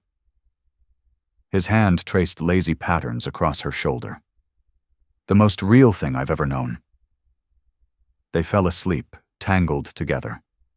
Vesper's dreams were of flight, riding wind currents high above mountains and canyons, nothing holding her down. The Apache camp appeared slowly as they dropped from the high passes. First the faint smell of cook fires on the breeze, then children's laughter ringing through the pines. Finally, the sight. Dome-shaped wickiups covered in brush and hides, scattered among the trees. Work stopped as Zephyr and Vesper rode in. Dozens of eyes turned their way, suspicion and curiosity in equal measure. An older woman, Quill, Vesper guessed from Zephyr's stories, stood with arms crossed, face carved from weathered stone, expression unreadable. Zephyr dismounted and helped Vesper down.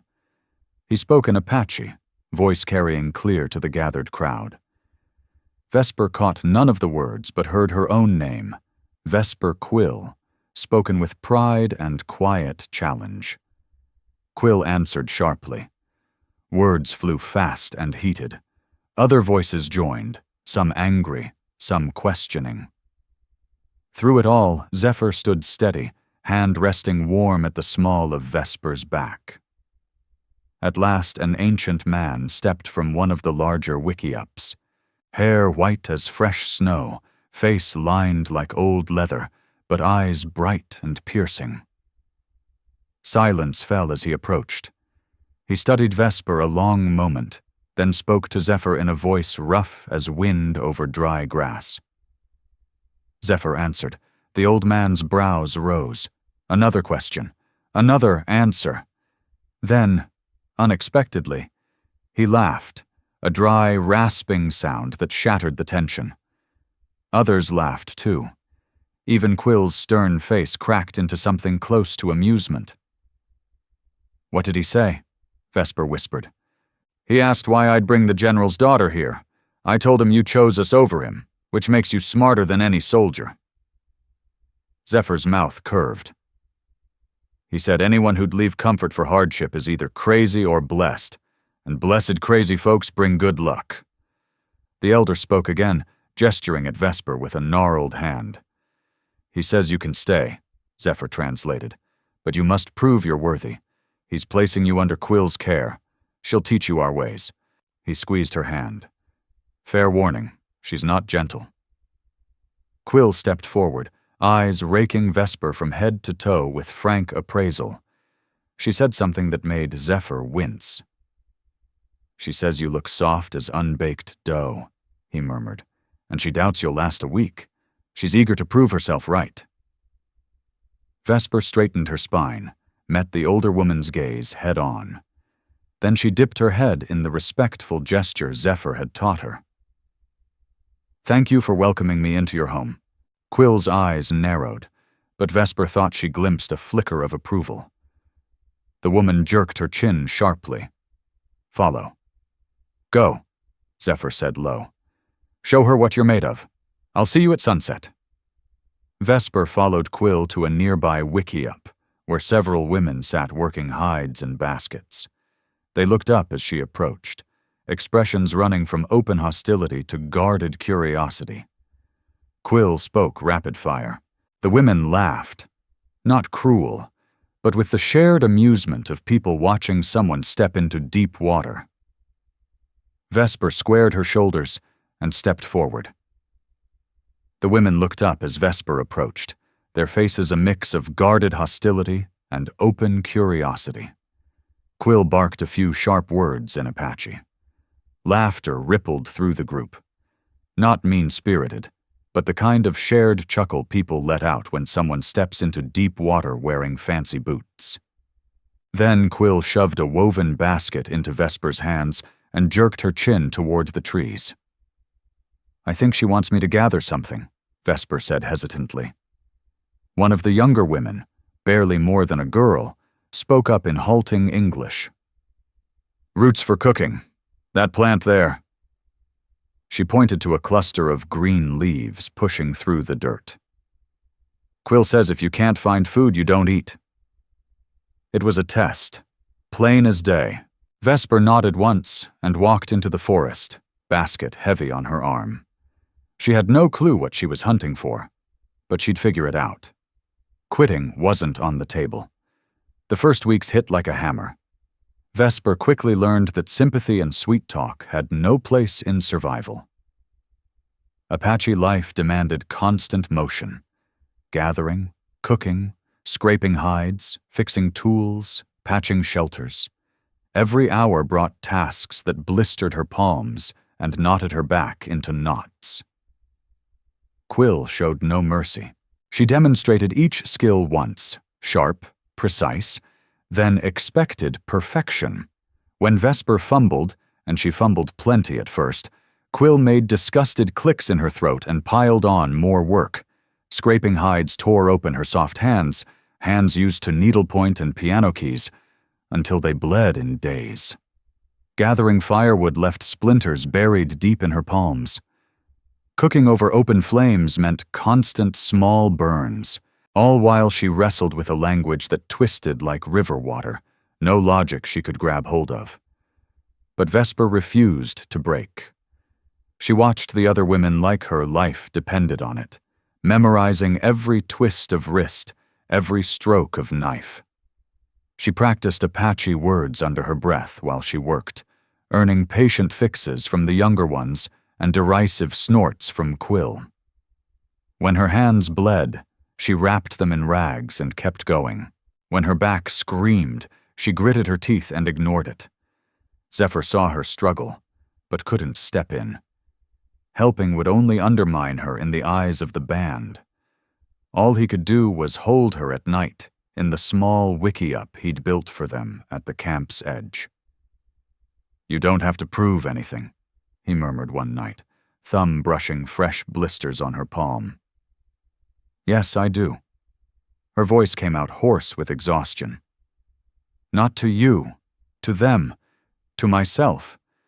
I need to know I can do this, that I didn't throw everything away for nothing." "Did you?"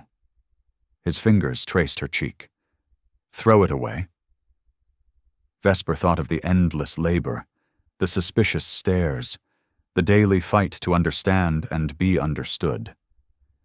She thought of Quill's grudging nod the first time she scraped a hide clean, of Lark's shy smile when Vesper shared her small dinner portion, of the sunrises she watched each morning from the high ridge, pure, unfiltered freedom. "No," she said firmly. "No mistake. Just growing pains." By the end of the second week, something shifted. Vesper struck flint against stone the Apache way and caught a spark on dried grass. Flame bloomed. The watching women burst into surprised cheers. Even Quill let a small, reluctant smile crack her face. That evening, the older woman approached with a pair of moccasins, soft leather, beautiful beadwork swirling in intricate patterns. "For the girl who doesn't quit," Quill said in slow, accented English, "even when she should." Tears stung Vesper's eyes. She took the gift with both hands, bowing her head in thanks. The third week brought new trials. Quill walked her through the mountains for hours, pointing out plants, edible, medicinal, deadly. Vesper struggled to remember every name, every use. One afternoon, a rattlesnake coiled across the trail. Vesper froze, terror spiking through her veins. Quill calmly picked up a forked stick, pinned the snake's head, and severed it clean with her knife. "Good meat," she said, holding up the still twitching body. "You cook tonight?" Vesper swallowed hard, nodded, and did. To her surprise, the snake tasted fine. Better than fine. The other women praised her nerve. Pride swelled in Vesper's chest, sharp and bright as any honor she'd earned back east. But it was the children who finally sealed her place. Lark, in particular, attached herself to Vesper like a shadow. The little girl, parents lost to a raid 6 months earlier, rarely spoke. Yet she trailed Vesper everywhere, watching solemnly as the white woman fumbled tasks. One evening, Vesper wrestled with braiding yucca fibers into rope. Patience and skill she didn't yet have. Lark sat beside her in silence for long minutes, then reached out and gently corrected her grip. Vesper met the child's dark eyes. Something passed between them. Quiet understanding. Two souls who'd lost their old worlds and were building new ones side by side. "Thank you," Vesper said softly in Apache. The words still felt clumsy on her tongue. But Lark smiled. Small. Real. After that, Lark became both shadow and teacher, showing techniques, fetching water without being asked, curling up beside Vesper during evening stories. When the other children saw Lark's acceptance, they followed. Soon Vesper found herself ringed by curious kids, all eager to teach the strange white woman their games and words. By the 4th week, Quill declared her ready for riding, Apache style. "You ride like white woman," the elder said with disdain. "Slow, weak. Apache women ride like warriors." "You ride like a white woman," Quill declared with a sharp edge of disdain. "Slow, weak. Apache women ride like warriors." What followed became the most terrifying and exhilarating day of Vesper's life. Quill led her to a spirited mare. No saddle, just a simple blanket and rawhide bridle. Then she sent Vesper tearing across an open meadow while shouting rapid-fire instructions in Apache. Vesper clung desperately to the horse's back, thighs burning as she fought to stay seated. She hit the ground twice, hard, bruises blooming that would ache for days. But on the 3rd try, something clicked. She found her balance, learned to flow with the horse's rhythm instead of fighting it. By sunset, she galloped alongside the younger women, hair whipping wild, a fierce joy roaring through her veins like wildfire. That night, the band threw a small feast to celebrate the season's first successful hunt. Zephyr had led a party that brought down 2 deer, enough meat to carry them through the coming days. As the central fire roared high and drummers pounded out steady rhythms, Vesper sat beside Zephyr, feeling, for the first time, like she truly belonged. Quill approached and motioned for Vesper to stand. The elder spoke in formal Apache. The entire camp fell silent.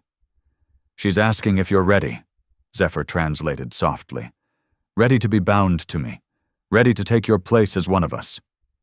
Vesper looked around at the watching faces, some curious, some warm with approval, a few still wary. She thought of every blister, every ache, every lesson learned, and every piece of her old life left behind. "Yes," she said clearly in Apache. "I am ready." The elder nodded with satisfaction and beckoned both Vesper and Zephyr closer to the flames. What followed was simple, yet profound. The old man spoke in the ancient tongue, words rising and falling like a song carried on wind. Quill brought out a beautiful woven blanket, rich patterns of earth and sky, and draped it over their shoulders, symbolically tying them together. Zephyr spoke next, his voice carrying clear to every ear in the circle. Vesper caught none of the words but heard her name, Vesper Quill, spoken with deep emotion. When the elder gestured to her, Vesper spoke from the heart, in careful Apache. "I came here broken," she said, "a prisoner of my own life. Zephyr showed me freedom. You showed me strength. I promise to honor your ways, to protect your people as my own, to stand with you against anyone who would harm you." Her pronunciation stumbled in places.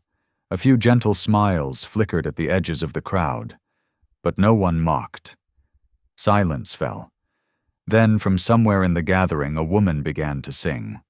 Others joined, voices weaving together in harmony. The elder lifted a clay cup and offered it first to Zephyr, then to Vesper. They both drank. Some kind of herbal tea, bitter but grounding. The blanket was lifted from their shoulders. The elder declared them bound. The celebration stretched until dawn. People danced around the fire, sang old songs, told stories, shared food. Children raced between wiki-ups, shrieking with delight. Vesper danced too, clumsy at first, then finding the rhythm as the women guided her steps. When she was breathless and laughing, Zephyr drew her away. They walked to the camp's edge where the land dropped away, revealing moonlit mountains stretching forever under the stars. "Are you happy?" he asked quietly. Vesper considered it seriously. Her hands were calloused now, her skin sun-darkened. She wore soft buckskin instead of silk, her days filled with hard work instead of needlepoint and tea parties. She would never see her father again, never return to the world she'd known. "Yes," she said, meaning it with every beat of her heart. "I'm free, Zephyr, for the first time in my life. I'm truly free." He pulled her close. They stood together watching the stars turn overhead in their slow, ancient dance. Behind them the singing rose into the night. Vesper thought briefly of her father, wondered if he still searched for her, or if he'd accepted she was gone. She hoped he believed the latter, hoped he'd found some measure of peace. She'd left him a short note before she fled. "I'm sorry, Father. I can't be the daughter you wanted. I have to be myself, even if that means losing you. Please understand. And please don't look for me." She'd signed it with love, because despite everything, she did love him, just not enough to sacrifice her soul for his expectations. "What are you thinking?" Zephyr asked softly. "That I'm exactly where I belong." She turned in his arms. "That this is home." "Yes." His smile shone brighter than the moon. "Yes, it is." 2 years later, the autumn sun hung low over the camp, bathing everything in warm amber and gold. Vesper, now called Soaring Bird by the band for her fearless riding, sat outside their wiki-up, stitching a new pair of moccasins. Her hands, once soft and useless, now moved with sure skill, piercing leather, drawing sinew through in tiny, even stitches. Lark, 9 now and never quiet, sat beside her, showing off beadwork patterns. The girl had become like a daughter to Vesper and Zephyr, sleeping in their wickiup, calling them mother and father in the easy way Apache children understood. Family was forged through love, not just blood. "Blue one's here," Lark instructed in Apache. "Then red, then white. Makes the pattern like water running." Vesper nodded, carefully threading the beads. Her Apache flowed smoothly now, though the trickier grammar still tripped her up sometimes. These days she thought in a blend of English and Apache, dreamed in both tongues. The sound of approaching horses made her glance up. Zephyr was riding in with several other men, back from a 3-day hunt deep in the high country. The moment he spotted her, a wide smile broke across his face. Even after 2 years, that look still sent a warm flutter racing through Vesper's chest. He swung down, crossed the short distance in long strides, and pulled her up into a kiss that made Lark giggle and cover her eyes with both hands. "Missed you," he murmured against her lips. "Missed you too." She smiled into the kiss. "Any luck?" "2 elk and a big bighorn. We'll eat good this winter." Zephyr's eyes dropped to the moccasins taking shape in her hands. "Those are beautiful." "For you." Vesper held them up, checking the fit one last time. "Your old pair's about done for, spoiling me again." He grinned. Quill stepped out of a nearby wickiup and called something that made Zephyr laugh outright. "She says if we're planning to make more babies, we should do it where the children can't see," he translated, eyes dancing. Vesper flushed red but laughed too. She'd been pregnant twice in the last 2 years. The first ended in miscarriage. Quiet devastation they'd carried together. The second brought a healthy boy they named Gideon, now napping inside their wickiup. Life wasn't soft. The band stayed on the move, always one step ahead of Army patrols and increasingly bold settlers. There'd been close calls, scouts spotted, camps broken in the dead of night. The shadow of violence never lifted, but joy lived right alongside it. Vesper had found purpose and belonging among people who had every reason to reject her, yet took her in anyway. She knew which plants healed, which preserved meat through long winters, how to read game trails and weather signs. She could spark a fire in minutes, raise a wickiup in hours, and outride most of the men. More than that, she'd become a bridge. Her English and knowledge of white ways proved useful during trades and tense talks with agents, helping avoid misunderstandings that could have turned bloody. But beyond all of it, she'd found love. Not just the fierce, consuming kind she shared with Zephyr, but the deep, steady love of family. Quill had become the mother figure she'd lost as a girl. Lark was the daughter of her heart. Gideon was tomorrow made flesh. That evening the band gathered around the central fire for supper. Vesper held her son close, watching the flames leap and dance. Zephyr sat beside her. Lark curled between them, content. All around the circle, firelight glowed on faces Vesper now knew by heart. Faces carrying stories she understood, people she loved. Someone started a song. Voices joined in harmony. Vesper added hers, the Apache words coming naturally now. Across the flames she caught Quill's eye. The older woman gave a small, proud nod. Later, inside their wickiup with Zephyr's arms wrapped around her and the children sleeping peacefully nearby, Vesper thought back to the girl she'd once been. Trapped in silk and rules, starving for anything real. If she could speak to that girl now, what would she say? Courage. Choose courage, even when it terrifies you. Choose truth, even when it costs everything. Choose love, especially when the whole world screams it's impossible. Because on the far side of that terrifying leap waits a life more vivid, more beautiful than any cage, no matter how golden. Zephyr stirred, pressing a kiss to her hair. "What are you thinking about?" he asked softly. "How lucky I am." She turned to face him in the dark. "How grateful." "I'm the lucky one." His voice was low, rough with feeling. "You gave up everything." "And gained everything that matters." Vesper kissed him gently. "Never doubt it, Zephyr. Not for a second. This is exactly where I belong." Outside, wind sighed through the pines, carrying the first sharp hint of winter. But inside the wickiup, warmth wrapped them. Warmth of love, of family, of a life chosen freely and lived with everything she had. Vesper closed her eyes and let sleep take her.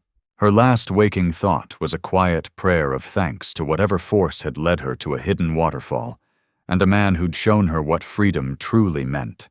Come morning, they'd rise with the sun, meet the day's work, laughter, worries, and hopes. They'd do it together. And that, Vesper knew with rock-solid certainty, was more than enough. It was everything. The end. Dear listener, some stories aren't just told. They're felt deep in the bones. Tonight, as the stars take their quiet watch over your roof, may you carry this one close. It's never too late to choose freedom over fear. Never too late to be seen for who you really are. Not what others demand, but what your soul still aches to become.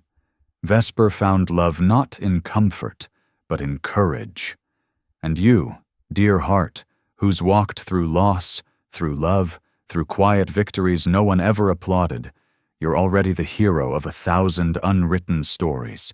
You don't have to ride through the desert to be brave. Rising every morning, offering kindness, loving through pain. That's a strength worthy of reverence. Let your heart rest tonight. You've earned every second of peace that comes with sleep. There's nothing to fix right now. No one to impress. Just you, held in the gentle silence of grace, under the sacred roof of another night survived. From the wild, whispering lands of the West to wherever you are tonight, may you feel safe. May you feel cherished. May you feel ready to dream again. Finally, let me send my deep thanks to you. Thank you for giving your time to this story. Some journeys shape us, and we hope this one left a mark on your heart. There are more paths ahead, more legends of love, hardship, and redemption beneath the western sky. Please subscribe, leave your thoughts, and travel with us once again. Thank you, and God bless. Aviso legal/disclaimer. The stories presented here are creative expressions and may mix historical inspiration with dramatized scenes. AI tools contribute to some elements of voice, imagery, and structure, but every published story is refined by editors and creators to ensure authentic emotional impact. We honor YouTube's policies and do not generate deceptive likenesses or artificial depictions of real people. All audiovisual components are legally licensed.